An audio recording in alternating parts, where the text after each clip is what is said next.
Hi, my name is Sierra Smith. I'm a seven-figure Etsy shop optimization specialist and analyst with over 5 years of experience optimizing 100 plus shops, including clients who have made 1.8 million plus on the platform. And I am here to bring that same expertise to your shop or your aspiring shop. I'm all new to I'm all new to YouTube, so I am really just trying to see who all I can reach out there with some knowledge that I've been able to garner over the years from his relatively unique work that I've been able to do. I spend 30 plus hours a week just looking at Etsy, studying Etsy. My background is in business analytics, so pretty familiar with quite a few different tests and methodologies and strategies that just allow me to approach Etsy shop optimization and growth planning with a very data-driven and target customer-centric approach. So I'm very excited to kind of dive into this video for you all. All my links are down below if you kind of want to check me out, all my my portfolio credentials. So definitely check that out if you want. So in this video, I'm going to be showing you what products to be selling on Etsy in 2025. And I did say showing you because I'm all about enabling my clients. So I want to kind of share how to approach finding products to sell on Etsy in 2025. This isn't going to be a video where I'm listing out the exact products, but I promise you this strategy is honestly better because it enables you to do it yourself, and it's a very, very low learning curve. And of course, we are going to get a couple of different like tangible ideas that you can move forward with as well in 2025. I already kind of have a knowledge in terms of trends that look to be here to stay, in terms of products that are bestsellers and popular nows on the platform. So of course, that's going to kind of factor too in just some of the tidbits I'm able to share with you in terms of kind of what product directions to take. But this video is going to be kind of walking you a bit through some of those strategies that I would use for proposing a product mix to a client. So somebody comes to me and they need a strategic, of course, like data-driven product mix that they're really trying to look for some kind of guarantee for success on Etsy. And this is kind of how I would approach actually finding a product that they could offer. So I'm going to go ahead and put like the disclaimer out there that if you really want to make consistent, sizable profit on Etsy, you are likely going to need to actually be physically doing something with the products. That is kind of how it has to go. Physical items, handmade items with personalization tend to be just the areas of the absolute most profit and consistent profit. So I'm going to kind of put that out there. Of course, print on demand, you can make money. Digital products, you can make money as well, but it just tends to be a much longer curve towards you making those kind of consistent sales. Of course, it's harder to ask for really premium price points on digital products and on print on demand items, especially we're talking about like shirts and hats. Like there's so much competition in the first place. So if you are going to do digital products, I would additionally push you in the direction of high value digital products that offer a lot of kind of packaged, templatized expertise to somebody. And that way you'll be able to cut through a lot of the competition that way. Because if you're not able to build in any expertise, then also that's just going to be a really long battle for you. So that's just kind of me offering a little tidbit here at the beginning that if you are trying so avidly to stay away from active order fulfillment, then it's just going to be a longer uphill battle to get consistent, sizable revenue on Etsy. And honestly, at some point, given that revenue does start coming in, you're going to likely want to shift into some kind of more active order fulfillment so you are able to raise your profit margins, because you can only make so much money if you're pretty much outsourcing all of the production. And then also with digital products, really that's the kind of unique challenge in itself, because if it's low value digital products, it's just going to be hard for you to compete in the first place because of the market saturation. And high value digital products is really going to come down to the market. Is it a market gap with underserved demand? And that would really kind of be like your answer. Is this going to be something that's going to sell well? And then am I able to very clearly communicate my expertise from search, like from that listings cover photo where people know that I'm an expert in this field? So that does kind of bring me into like the two different approaches that I would take in terms of you very like from the jump, like you were trying to think like what possible direction can I go with what kind of products that I want to create. So I would ask you, do you have any areas of expertise that you could sell products in? And this is a relatively unique approach, I will say. but it works. If you have expertise in a field, let's say I'm going to use a real example. I have a client who went into home care templates and printables. So it's pretty niche in the first place, pretty unique. But he had 10 years of experience. He had an avid team, literally a team that had worked with him for 10 years. And they just had a lot of experience actually with a real home care business. So it was, and then he has shifted into selling home care templates and printables on his own standalone site. So that too allowed a bit more experience just kind of in that space. He had like an email newsletter built at that point. So when we brought him to Etsy, I was very intentional with asking him to provide that business background information, like his professional background, who he was. So he told me, 10 years plus of experience in actual home care business. And that was kind of like that was the most important thing that I could really run with there. Fortunately, that was a space that did not have much high quality competition at all on Etsy. We're talking about high value home care printables. There was really only, like, surprisingly, it just looked to be about one large competitor, and she was dominating.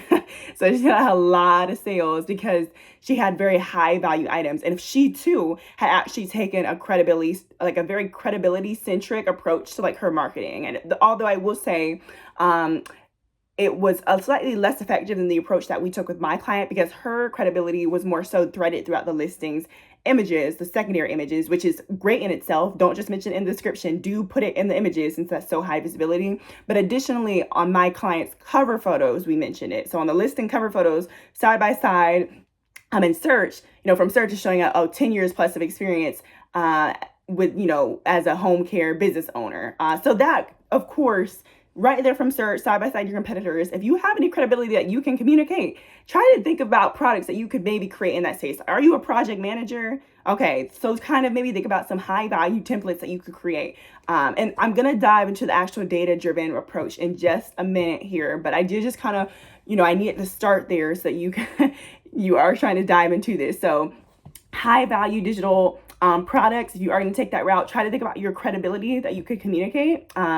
And then just kind of write that down and make sure that it's like real credibility. You have 20 plus years of experience as a project manager, Scrum methodologies, like different things you could communicate. Again, just put it as text on that cover photo. You might even find ways to kind of strategically put a photo of you, like a small circle photo of you. Of course, mention that years of experience. If you can mention like the company, you can mention Fortune 500 company, whatever you can. You'll find that a lot of your competitors on Etsy are not doing that. This is what we kind of call in the marketing world ethos. It's ethos marketing because you are leveraging credibility. And that's just kind of what it comes down to. It's very, very effective, especially, on Etsy, it's just a lot of individual sellers. So people need some sense of trust and confidence that this high value digital product that they are buying from you actually has real information that they can benefit from. So that's why that approach does work very, very well. So if you have any credibility or expertise, I would kind of recommend that you start there, because it can be a bit easier in terms of you entering the market, because you do have those value propositions that you can communicate on that listing from search. So that's just kind of my word of advice there. High value digital products tends to let a lot of people kind of achieve more of their order fulfillment dreams for their business. So it is a lot more passive. You set it and you're done. So if you're able to position your products in a market gap where there is that underserved demand and low competition, then you are going to have a much easier time trying to sell your digital products on Etsy. And that high value does raise that barrier to entry, that credibility, enhancing value propositions, helps allow you just entering that market competitively. So I like to kind of point people in that direction, because you don't have to do anything. Once you make that product, you are done. You don't have to do anything to fulfill those orders. I point people in that direction when they come to me and they say that they are trying for a less active order fulfillment process. So that is when I would recommend them to kind of try to go in that direction. It is worth noting that you are going to have very aesthetic cover photos, aesthetic graphic design all around. You cannot sell digital products if your products are extremely ugly. Or not your products, really just the presentation of your product. Your listing visuals are very ugly.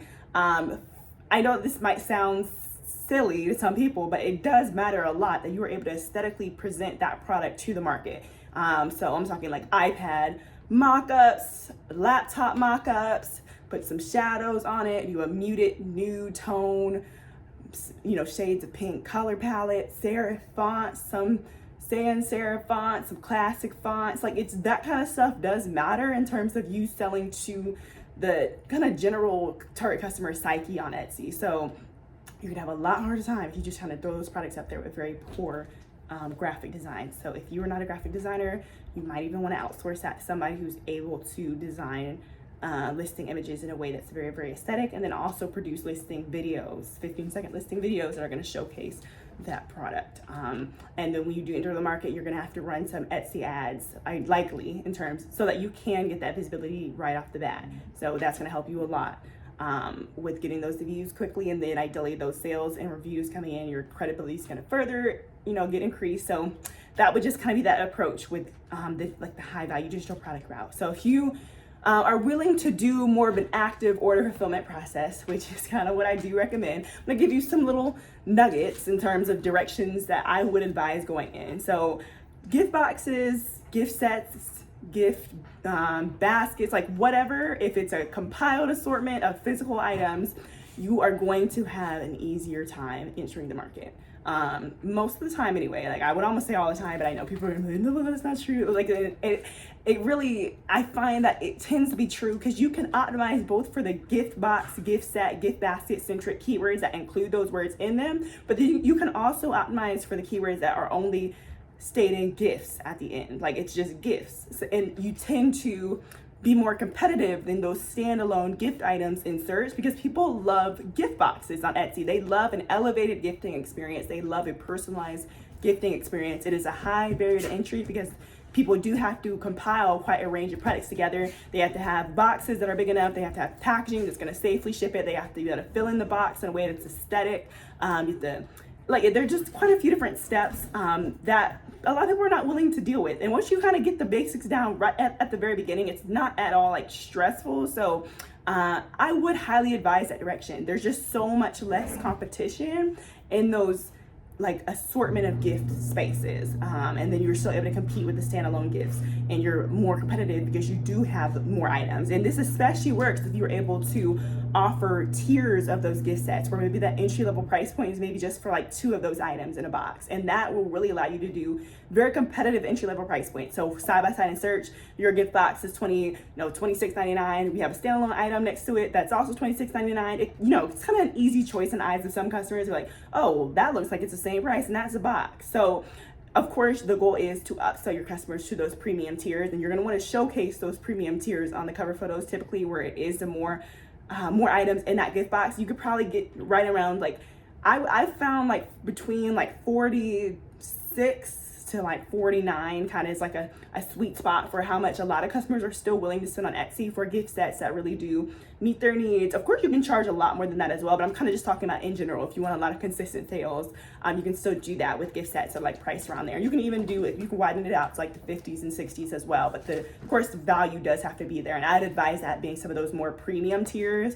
I would just really use the variations on Etsy to just continue to upsell your customers and really communicate that value that comes with those higher tiers. So gift sets and gift boxes, definitely. I did already mention personalization. That is going to be the route as well. If you're not going to be able to sell personalized items on Etsy, then you may not be able to enter that market competitively. And this is kind of across like all niches on Etsy. Personalization does tend to be a competitive advantage that a lot of customers do care about on Etsy, because they're just looking for unique gifts that they can't find anywhere else. So that's something to kind of consider as well if you're not able to build in personalization. And this could be in the form of like a gift note or a greeting card if that's all you can do.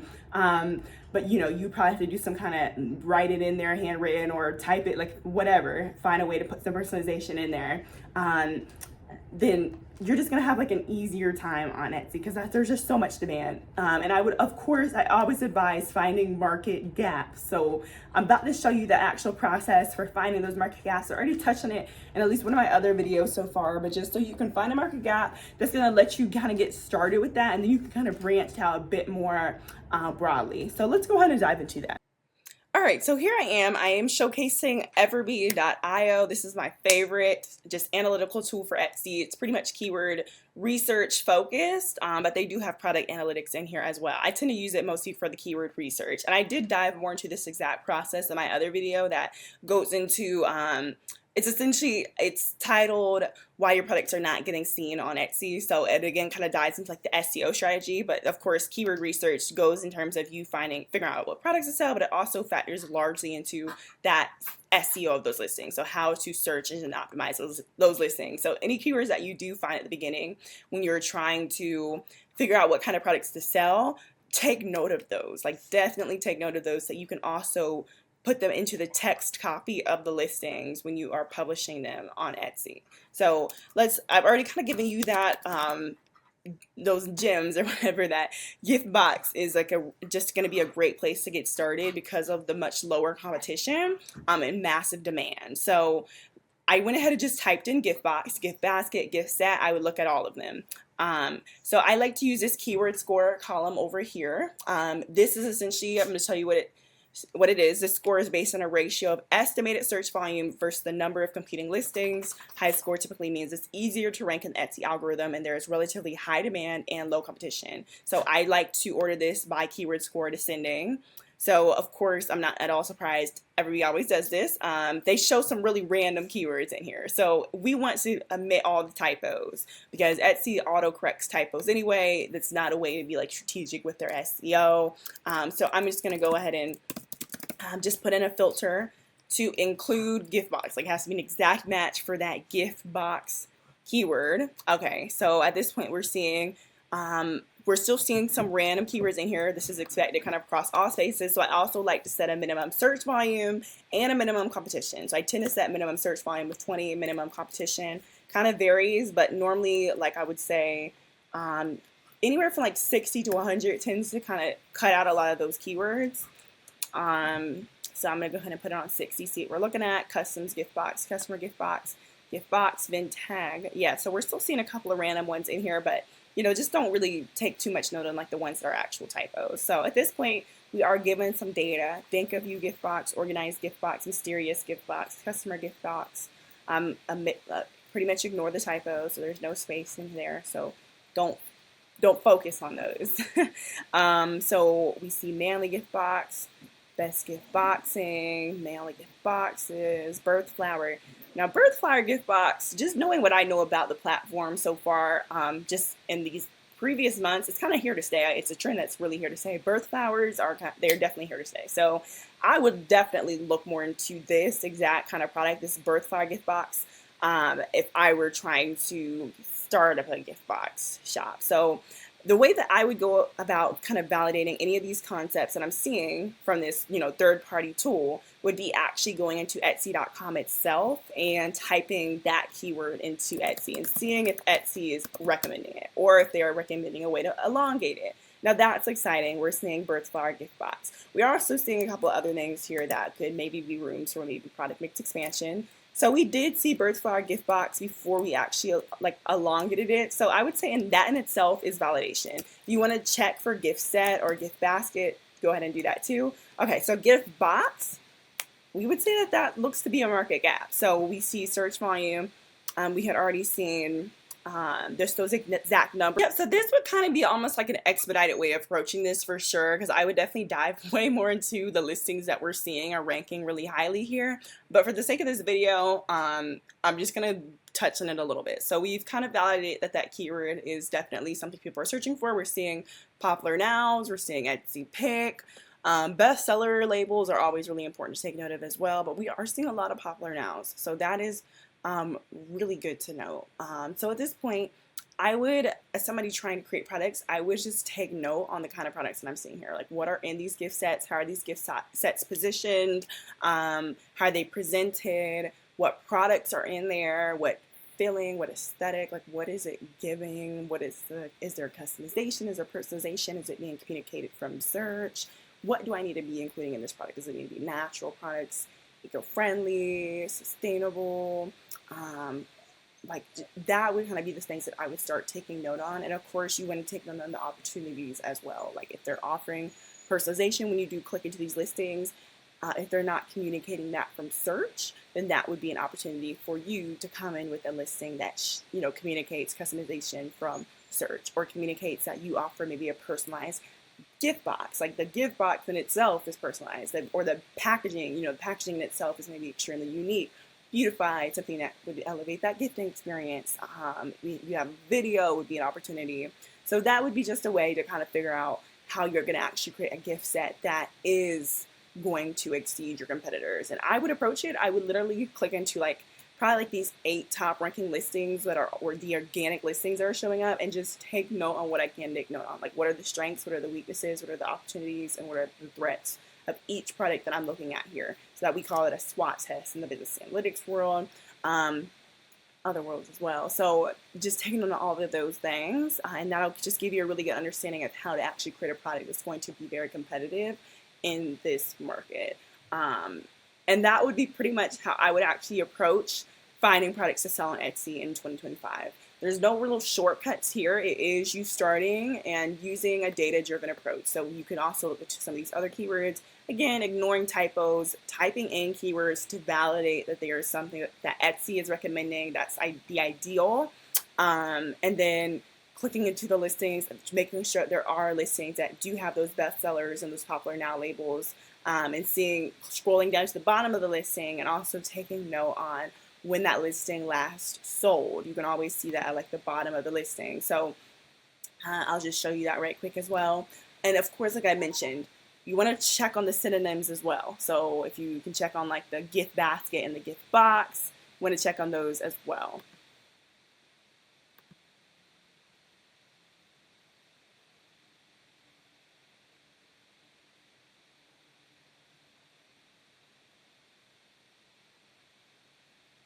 So I'm in this listing. I'm going to scroll down to the bottom and see when it last sold. Last sold today. So that's what we want to see. We want to see that the products are selling every single day, or last sold yesterday.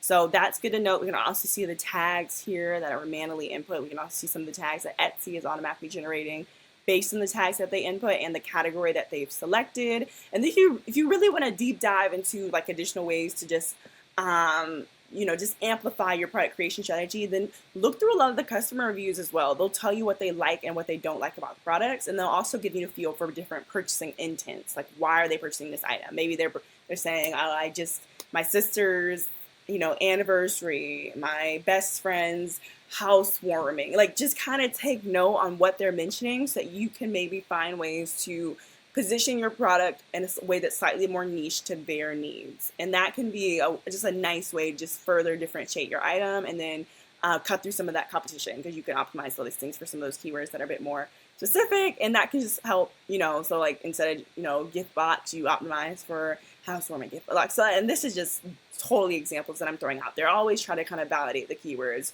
with Everbee.